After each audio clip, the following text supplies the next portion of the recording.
And more security at immigration facilities across the country this morning. This comes after a deadly shooting at an ICE location in Dallas. One person was killed and 2 others critically wounded.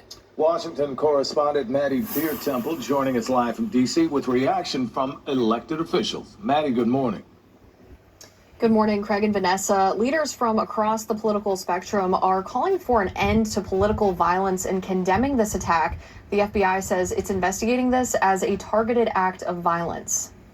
I'd encourage everybody to really tone down the rhetoric when it comes particularly to our law enforcement and our ICE agents. In an exclusive interview with colleague Rashad Hudson, Vice President J.D. Vance says recent violence needs to be aggressively investigated.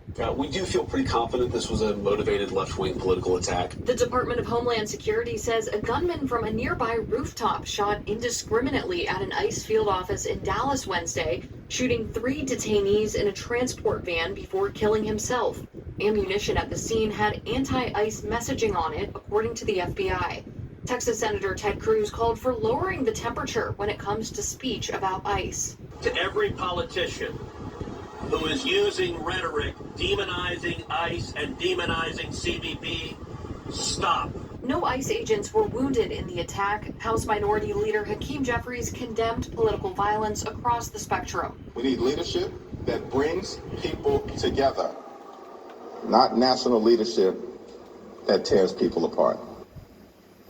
Officials identified the suspect as 29-year-old Joshua John and say this investigation is ongoing. In Washington, back to you. So, Maddie, we heard from the vice president, but what have we heard from the president on this? Yeah, President Trump posted online shortly after this happened, blaming the violence on Democrats and denouncing some of the rhetoric against ICE. He says he'll be signing an executive order sometime this week targeting, quote, domestic terrorism networks. We'll be staying on top of that story. Maddie, thank you so much for your report. At 6:40.